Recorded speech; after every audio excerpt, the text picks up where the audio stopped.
Amen. God bless you. Amen. Let's go to John. John chapter 5. Good to see you, Sister Bonnie. Hey, Sister Jeanette, all the way from Gaffney. Amen. Amen.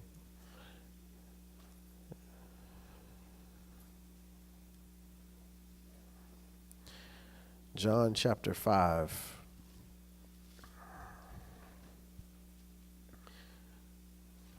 I wanted to share something with you that I shared with Rehoboth and Alondria and Corey and Trevor before, so I figured I'd share it with you. John chapter 5, I'll read verses 1 through 8 from the New King James Version. After this, there was a feast of the Jews, and Jesus went to Jerusalem. Now there is in Jerusalem by the sheep gate a pool, which is called in the Hebrew tongue Bethesda, having 5 porches. In these lay a great multitude of sick people, blind, lame, paralyzed, waiting for the moving of the water. For an angel went down at a certain season or a certain time into the pool and stirred the water up. Then whoever stepped in first after the stirring of the water was made well of whatever disease he had. Verse 5. Now a certain man was there who had an infirmity 38 years. When Jesus saw him lying there and knew that he had already been in that condition a long time, he said to him, "Do you want to be made well?" The sick man answered him, "Sir, I have no man to put me into the pool when the water is stirred. But while I am coming, another steps down before me." Jesus says to him, "Rise, take up your bed, and walk." And immediately the man was made well, took up his bed, and walked. E.D. Walked. Amen. You may be seated. So today we will share from the thought, eliminating excuses. Eliminating excuses.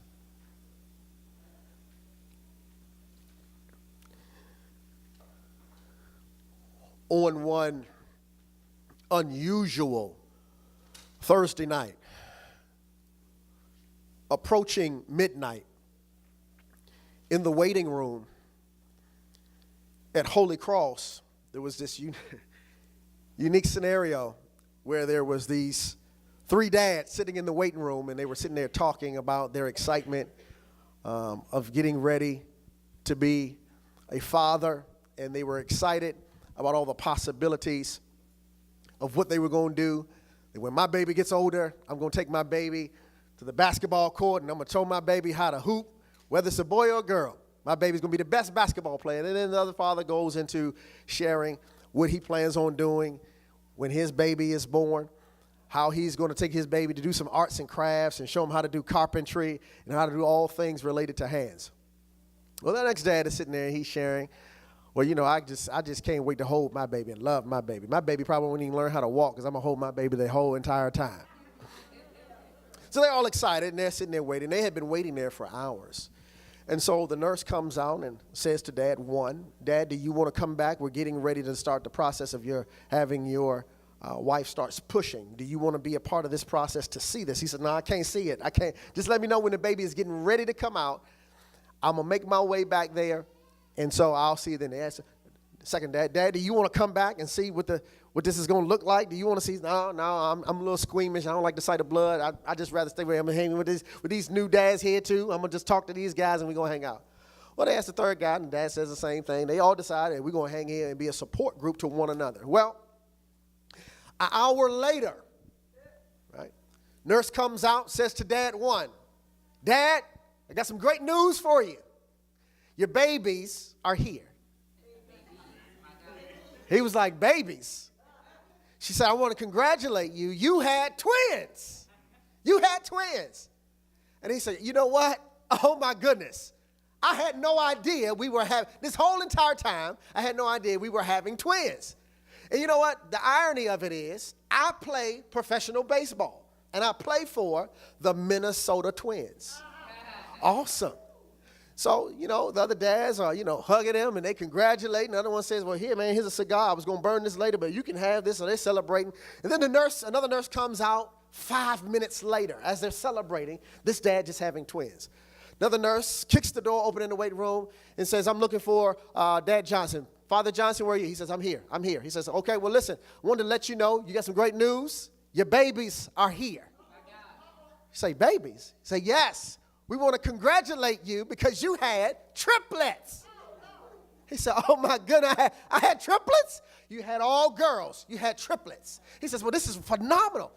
He says, listen, just like, you said you worked for the Minnesota Twins, you had two. He says, well, I work for 3M, who is an adhesive tape company. He says, ain't there's some irony to that. Well, then coming down the hall in her smock and all of her scrubs, the other nurse comes and says, excuse me, I'm looking for the other dad.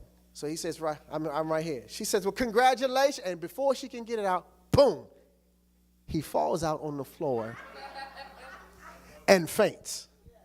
And so the nurses pick him up, put him in a wheelchair. They rush him to the back. They start putting a pressure cuff on him, making sure he's okay. And they ask him, as they're fanning him, bringing him to, are you okay? Is everything all right with you? He says, well, I just got a little bit overexcited. But they says, well, we just want to make sure you're okay. Did you hear you're dad now? It's official. Slouches down in the seat, falls out again. They bring him back to. They said, are you okay, sir? Every time we tell you congratulations, he said, well, you don't understand. I've heard the other dad, he worked for the Minnesota Twins. The other guy works for 3M. He says, well, you don't understand. I work for 7-Eleven.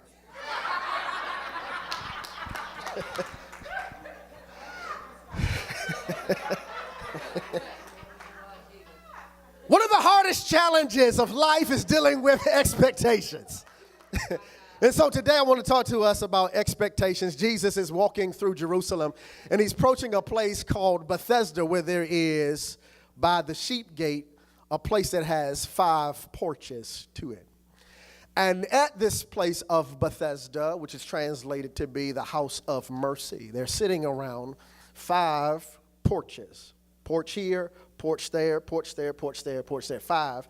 And in the very center of this, if you can use your imagination, around these porches, right in the center, there is a pool of water. And in this pool of water, it is just very still. It's calm. It's not moving. But there's something unique that happens at a seasonal moment. At a very seasonal moment, there is an angel that descends, that comes down and stirs the water. And at the stirring of the water, the first person who is able to get into this water, regardless of what your ailment is, regardless of what your affliction is, no matter what you're dealing with, you were made whole from whatever challenge you are impacted by. So therefore, around this pool of water, these 5 porches, there is a gathering of individuals who have unique expectations. There are individuals there who are, as the Bible would say, those who are blind. There is a group of individuals there who are lame. And then there is a group of individuals who are paralyzed. And so you have an array of people scattered around on the porches, the 5 porches that surround this body of water. There is no movement until they see movement in the water. Everyone else, every single day, they wait to see if it is the season for someone to get blessed. I'm going to wait and show up every single day, and I'll spend all of my day, and I'll position myself where I need to be to wait for the right season. I don't know if I'm approaching the season. I don't know if I've missed the season. I don't know if the season came and went. I don't know how close, how far the season is, but whatever it is, I want to be close to when the water moves. It signifies that the angel just touched this water, and I need to bust a move to get in the middle of what God is doing. And if I can get in the middle of what God is doing, being in the right place, during the right season, around this right people, my life can be transformed. What is interesting here, you have an array and a multitude of people, all have different afflictions, all have different backgrounds, all have different challenges, but they all come with one expectation. I want my life transformed. I don't know when it's going to happen. I don't know how it's going to happen. I just know that when the season comes, I want to be there because I want it to be my season. Even though I'm sitting next to somebody on this porch who may be below me or above me, all I know is I got to be the first one in to receive what God is doing. This has got to be my season. I am tired of, one, either being blind, or two, being lame, or three, being paralyzed. So whichever one you find yourself in, it don't matter because it's all about me. It's all about my expectations. And if I can get in the center of what God is doing, I can expect transformation. Now, the challenge is, just like these individuals who are surrounding these 5 porches, which symbolize 5 is the number of grace, even though we're all surrounded and sitting on grace, all of us being recipients of grace at some point or another is waiting for that one moment that is supposed to transform my life. While others are still being active, while others are still moving forward with tasks and responsibility and ministry and assignments and vision and mission and being purposeful in living, I'm just going to sit here and wait. While others are busy doing life, let me just sit here and wait for a moment for my life to be transformed. Yeah, I got responsibilities, but right now I just want to be in this moment. I'm expecting for God to do something. I don't need to lift a finger right now. I just need to sit here and wait. Do I study the patterns of other individuals who have gone before me? When did you last get blessed? So what was it? It was around the fall season? Fall season. Was it on a Friday or a Tuesday? Was it a Thursday or a Sunday? And typically, if I can follow patterns, maybe I can get blessed. Maybe. Let me stop for a commercial break here for a minute. I would encourage all of you to stop eating snacks. Krispy Kreme is of the enemy. I don't tell you, learn from example here. One donut too many will have you popping buttons. So as you can see, this video will not be recorded for live purposes here. Amen. Amen. Back to our scheduled programming. I was like, where is that drop? I heard something rattling. It's my button. Don't you ever tell nobody you came to church and you seen pastor's button pop off his jacket. Then you know that's just not good. that's just expectations. Yes, and so we're waiting for a divine moment in season for God to move. Right? And in this moment of waiting for God to move, I forgot where I was getting ready to go with all this. It's okay, sir. Yeah, your button ain't pop off. You can say it's okay when you ain't on camera, right? You can edit that out, right? You can edit that out. And so expectations. Yeah. And so, waiting on the move of God in this season. But in this lay a multitude of individuals who have unique experiences. The first one is there's a group of individuals who've been classified as being blind, those who are vision impaired. Individuals who are physically blind, but here in the text is also symbolic for those who just do not have any foresight of what God is doing in front of them. Then you have individuals who are lame, individuals who have the inability to just move forward. Not just physically, but these are people who are in their hearts and their spirit. They are just stuck on just being right where they are. They are comfortable with things that are predictable. These are individuals who do not like change. These are individuals who don't want to see things modified. These are individuals who love things to be very calculated, for things to be systematic, and things to be predictable. These are these individuals who are lame. And then you have a third group of individuals, the individuals who are paralyzed. Paralyzed physically, but also symbolically it references and speaks to a person who just lacks any feeling. These are individuals can see things happening around them and they don't feel anything at all. These are the individuals who are consistently numb, looking at people's life, looking at people's situations, no matter how traumatic it may be for another individual. They don't feel anything at all. Even in fact, when they come in gatherings with other people who have similar issues, who come with expectations, no matter what God is doing in their midst, they just don't feel anything. Everybody can have their hands waved. Everyone can be standing. People can be clapping. Some people can be shouting. Some people can be sitting there singing. It don't matter for the individual who's paralyzed. They don't feel nothing. Regardless of how excited you are to be in the midst of what God is doing, I just don't feel anything.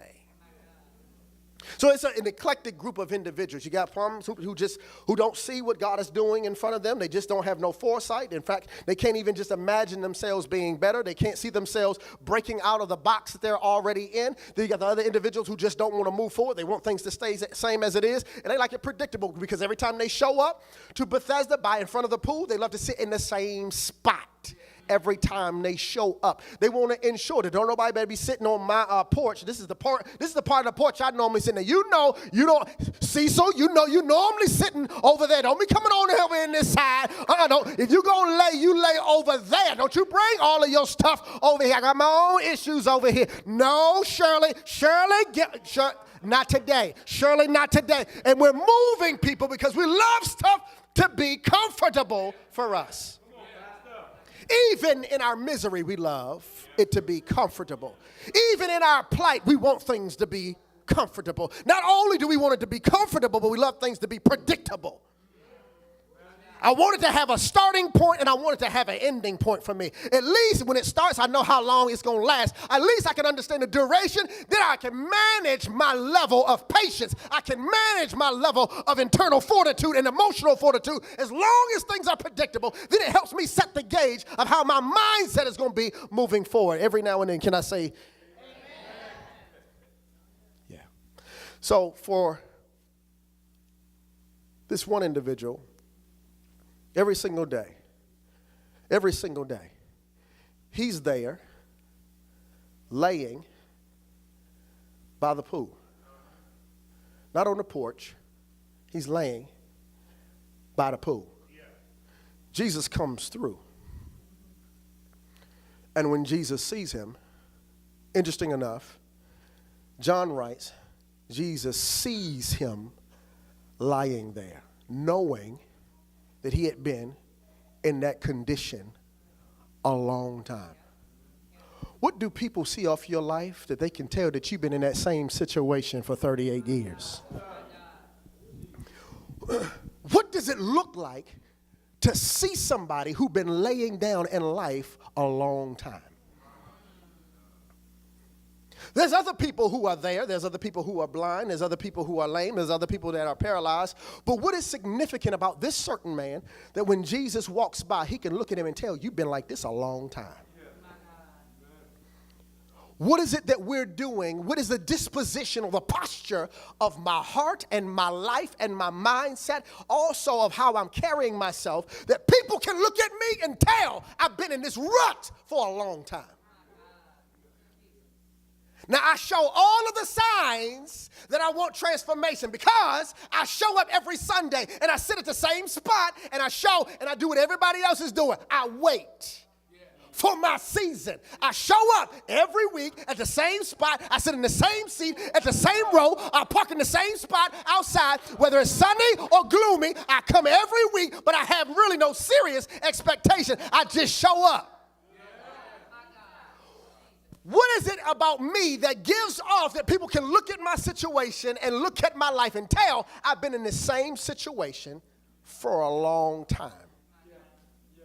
Jesus looks at him and he feels compelled to address him. Interesting, there is a multitude of people with afflictions. But he doesn't address everyone corporately or says it on a large scale. Hey, everybody, let me get your attention for a moment. He doesn't do that. He specifically addresses one. Now, everyone else is waiting for a certain season. Everyone else is waiting for that one big break. It's the individual who shows up week after week, but in between the activity of their week, they're going to the 7-Eleven or going to the liquor store or they're going to the gas station and saying, okay, I want to put this on a lottery ticket. I just need one big break. 3 scratch offs. Yeah, 3 scratch offs. Thank you. 2 more scratch offs. And whether you're willing to admit it or not, everybody in this room had been waiting at some point in your life for that one moment that turns everything on a dime, that moves everything in my life in a different trajectory. All of us have been waiting. I just need this one big break. I just need this one interview. I just need this one opportunity. I just need this one door open. I just need one person to help me. I just need this one car. I just need this one house. I just need an opportunity. This one opportunity. I promise you, if I get this one opportunity, I ain't going to blow it. If I meet this one person, I ain't going to fail them. If I had this one chance, promise you, I'm going to represent well. If I just had one opportunity, we all been waiting for that one season.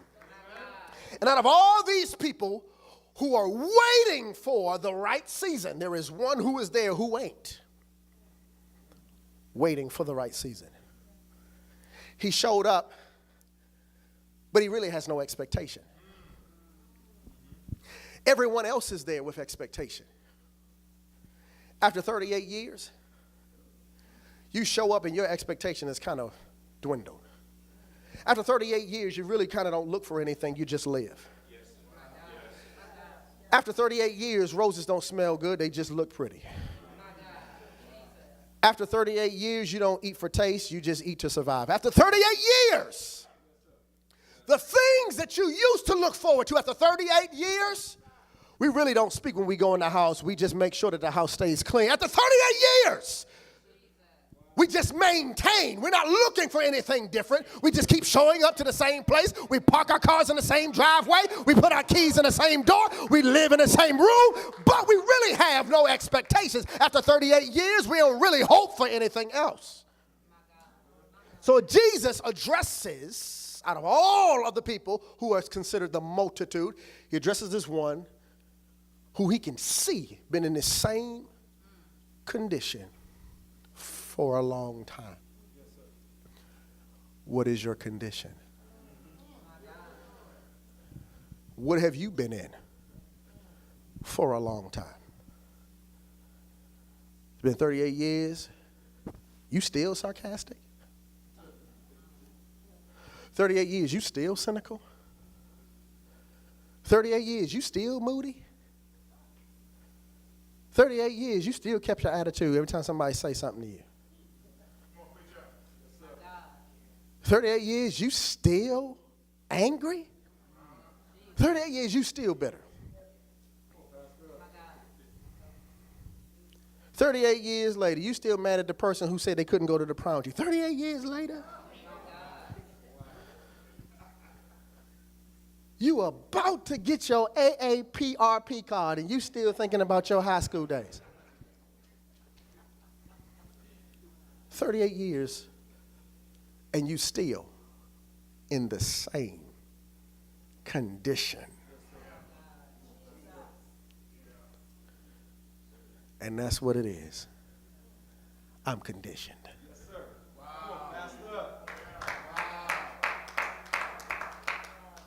38 years of being conditioned. I've leaked expectation to now I have none left. I used to have hope.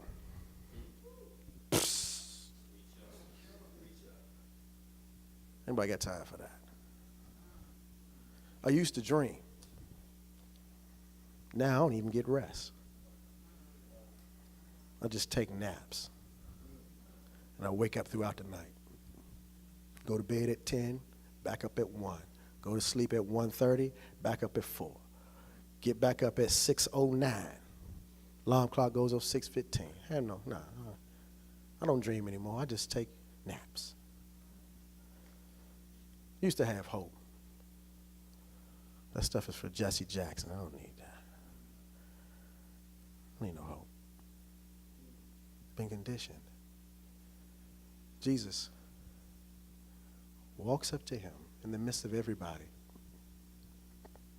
Because on the surface, Natia, he looks like he's in position to be next.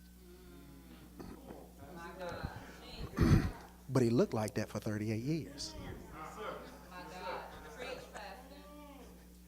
It's the person who always show up that always got the nice purse. Who always had the right suit on. They already look like they doing something with their life. They look like they going somewhere. They look like they on point for a move of God. They always got the shiny card in the parking lot. But just like the inside of their life, it's a hot mess.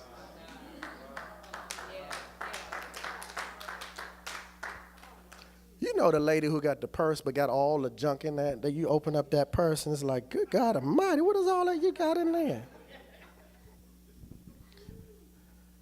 On the outside, picture perfect. But on the inside, a mess. And so as Jesus and he are right next to the pool of water, not at a distance, not up on the porch, but next to the pool. Hear me. Next to the pool. As he lies next to the pool, as he been laying for 38 years, Jesus asked him, do you want to be made whole? What do you say to a man who's lame? Do you want to walk again? Do you want to be better? For a man who's been lame for 38 years, I'm laying in position right next to the pool. What you think? Of course I want to be made well or whole. But that's not his answer. His response is unique. Question is, do you want to be made whole? New King James Version, do you want to be made well? Seems like a very direct question, which should give him a very direct answer. Not open-ended. Do you want to be made well? Yes or no? Do you want to be made whole? Yes or no? Direct? Direct. Not on an open-ended question. Direct. Do you want your life better? He asks him, do you want to be made well? His response is not yes. It's not no. His response is, as he lays next to the water, looking up at Jesus, sir, I don't have nobody to put me into the pool My God. when the water is troubled. When it's the season for a blessing, I have no man to put me in the center of God's activity. I don't have anyone to push me or to give me an opportunity to be blessed. I've been waiting for someone to come here who ain't been here before. For 38 years, I've been waiting for someone who ain't showed up to transform my life. Because I thought if I had the right person, see, I had the right place, I had the right position. But what I've been really waiting on is the right person. And if I had the right person, a man, to put me into the pool, because that's what he says. This man had been waiting on a certain man. If I had a man to put me in the pool when the water is troubled, I would be okay. But in our attempts to move forward, someone beats me to the punch. Someone gets there before me. So then, here we go. Jesus raises the question, do you want your life transformed? His response is, I've been dependent on someone else to make my life transformed. I've been waiting for a human being. I've been waiting on someone else to make the quality and the conditions of my life better. I thought that if my business was going to get off the ground, I needed help. My God. Say that. I keep saying I'm going to start it. When? Next year. But when that year showed up, you said when? Next year. Because what I do is I need somebody to show me how to handle all this tax code stuff. Because what I really need somebody to do is kind of help me do the intricacies of how to do. I just really help somebody help me with the sole proprietorship or do an LLC. I need somebody to just kind of help me with that first. But once I get somebody to kind of talk me through that part first, then I will start and get my business off the ground. Plus, I need somebody to help me with marketing. Plus, I need somebody to kind of help me rearrange my office. Plus, I need somebody to show me how to go to a bank and set up an account. First, I need somebody to show me how to go ahead and put my name as a business to make sure that I can always secure the name. Then I need somebody to kind of help me do a website. Do you know anybody who would do a website? I know there's some stuff that says kind of Wix.com. I know there's some other stuff that I can do, GoDaddy, some stuff that's kind of self-help. But I need somebody to do it for me. Could you do it for me? Or do you know somebody who can do it for me? Do you know somebody who can help me start my business? And then when I get somebody to help me start my business, do you know somebody who can help me maintain my business? Once I get somebody to help me maintain, do you know somebody who can help me hire people? Do you know somebody that can help me?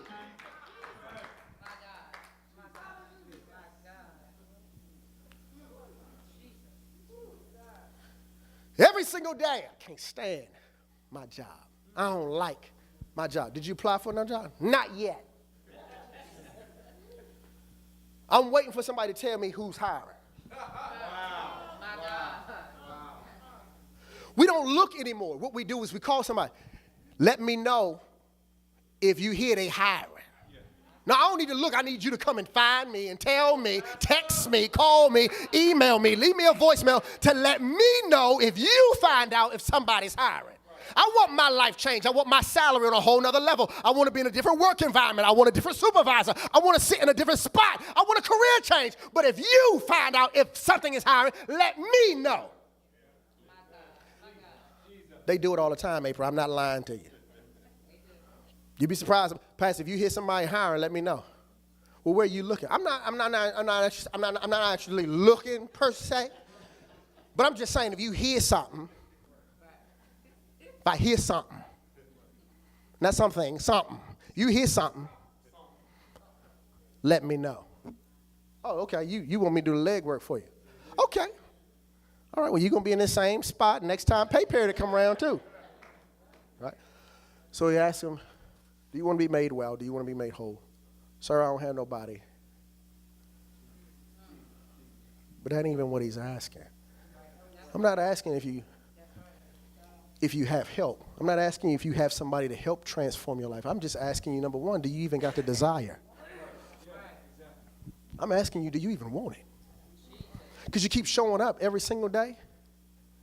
Because you had a person to bring you here. Because you can't walk.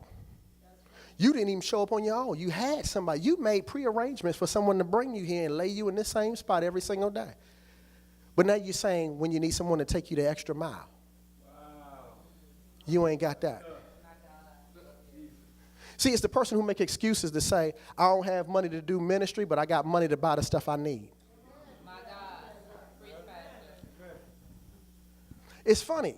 You had enough help to get to here, but you don't have enough help to get just right there. Because if I had free tickets for you to go to concert, even if you don't have a car, you'll find a way. But when I say let's come to church, I ain't got a ride. Am I lying?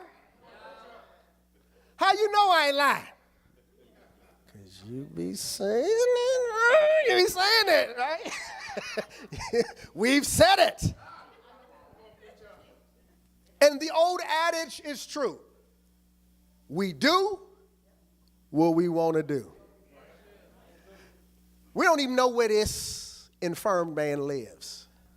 But without the ability to walk, somebody carried him there. There ain't no wheelchairs in these days. Someone brought him there. But he couldn't make arrangements for someone to bring him from where he was, but just to move him right there. Furthermore, he don't have enough desire to just roll in the water.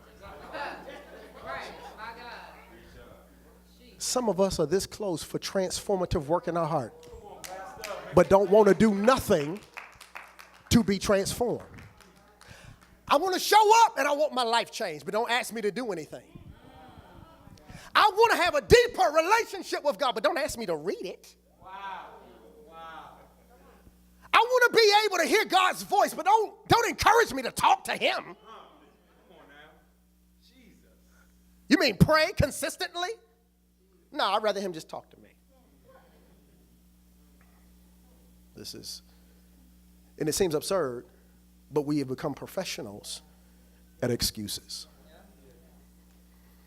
We've become professionals at giving excuses. And so rather than extending ourselves and giving effort, because this whole text, some look at it as just say, okay, Jesus walks through, told the man to rise up and walk, and he did. And the focus is the miracle, which is great. But Jesus' emphasis is on his excuses. Because I don't ask the question because I don't know the answer. Jesus is asking the question to expose the condition of your heart.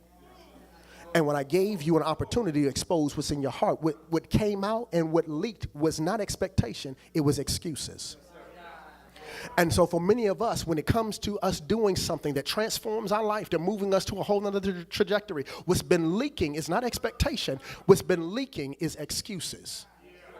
Because rather answering the direct question that God has been asking and requiring of you, you've been talking about everything else other than what he's been asking of you. You've been talking about what ain't working, who you don't have, what stuff ain't in order, the opportunities you didn't have, people who you don't have. You ain't got a crew like everybody else ain't got a crew. At least they got friends. I ain't got no friends. At least they got a husband to help them out. I ain't got no husband. Won't nobody even call me. You got all these excuses about everything else and everybody other than the direct expectation that God has for you. Because I am conditioned. I have trained myself to be an expert.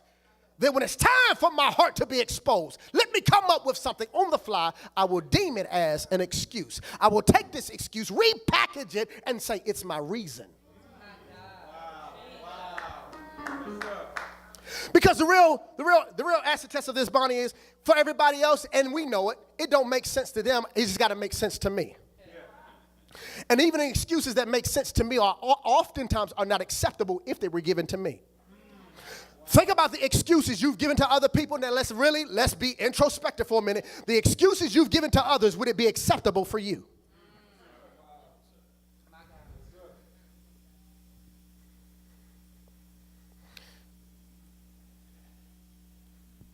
If you had to manage you as a supervisor,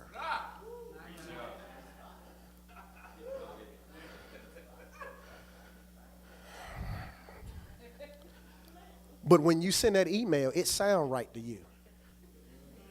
When you go into their office, it sound coming out of your mouth, it sounded right, not to their ears, it sounded right to your ears. Yeah, I couldn't today because I had so much stuff on my desk. Yeah, you can probably assign somebody else to do this part because I can't do this. Well, you've had this task for a month. Yeah, I know, but yeah, I've been busy, I'm trying to get to it, I've been trying. What time did you get in today? So what's that? Right? Yes, sir. Yeah. I was astonished. I had the privilege of going to see Kamina, little Kamina, do her recital yesterday. And the event started at 3, right? I get there at 3:06. It's packed. I get there at 3:06. It starts at 3.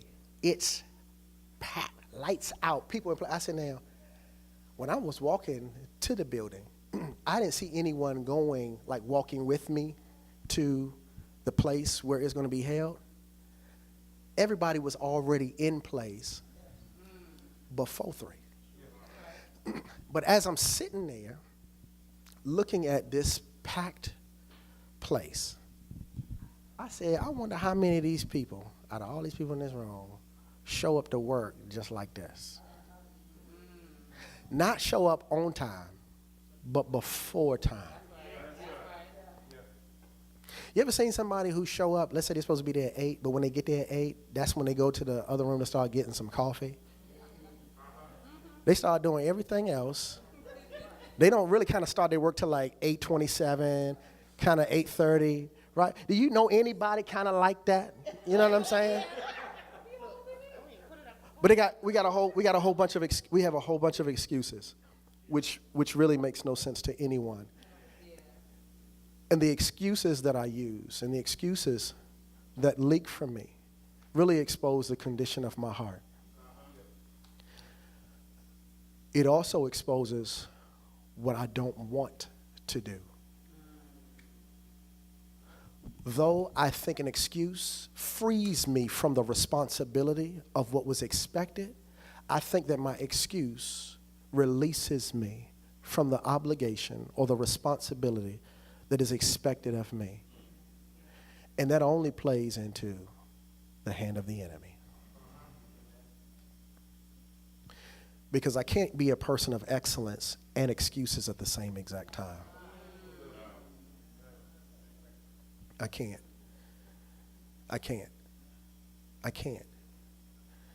And so in this moment, the challenge that Jesus deals with is multifaceted. But not only the fact that he's lying, but it also reveals the condition of his heart. This is how he sees life, at a low level. That's where his expectations is, at a low level. So he challenges him. He gives him a declaration. I'm gonna give you a miracle. But this miracle will require something out of you. You've been requiring for your transformation to occur from everybody else. This miracle will require some effort on your part. I'm gonna challenge you to do something that you didn't have the desire to do. Most of the time, people think that God challenges us to do things that we cannot do. He challenges us to do stuff we don't want to do. There's a difference. He looks at a man who's lame. I want you to get this. He looks at a man who's lame, who's been laying, who's accustomed to laying, and he says, rise. If your heart ain't right, you'll miss the instruction and be offended. Because you're inviting me to do something that I haven't done. And it don't make sense for you to ask me and invite me to do something that you know I can't do. Now, let me say this. Let me expose your eyes a little wider to this. Some people may have thought, if you've heard this text before, some people thought, well, he only is saying this, and it's only a discourse and dialogue because he's talking to Jesus. Later in that same chapter, he's encountered by some religious folk. They ask him, who gave you this miracle? I don't know. So this has nothing to do with faith. This miracle has nothing to do with faith. This has all to do with your desire. Because he don't know who he's talking to. He just knows I'm looking up at a man who just read me. And all I know is he's exposing my heart in this moment. Now, a complete stranger, forget the fact that this is Jesus the Christ. A complete stranger challenges him in his condition. So you've been laying like this too long. Forget the fact that he's talking about posture, rise, to a man who's lame. The challenge is, I want you to do something that you didn't have the desire to do before. When it comes to you doing purpose, when it comes to you fulfilling your mission and what God has created you to do, there is an invitation from God for you to do something you don't have a desire to do.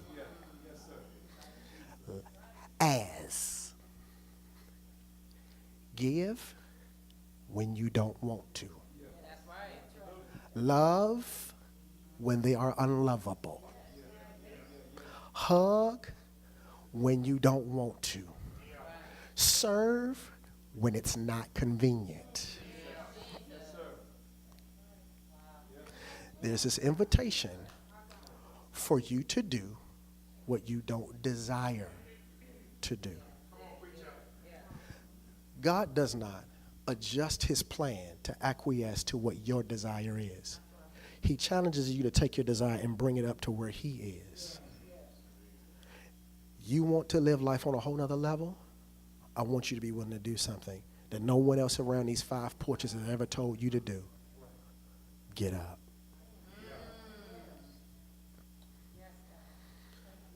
You've been so comfortable laying next to him because he likes to lay down in that same spot next to you.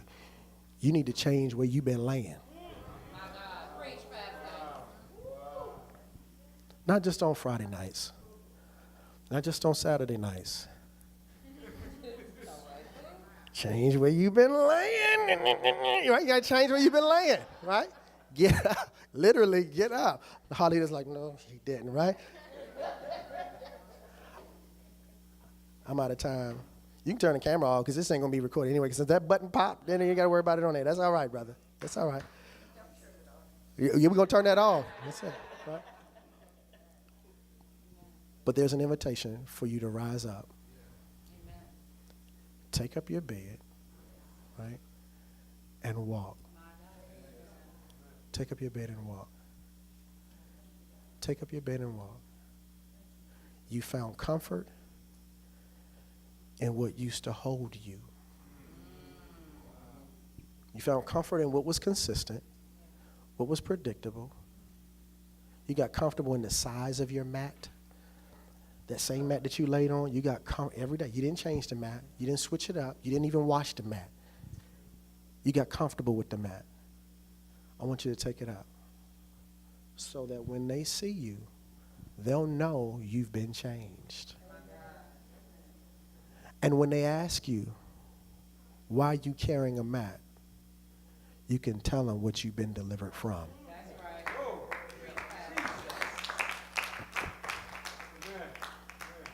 Tell them what you've been delivered from. Never forget where you used to lay.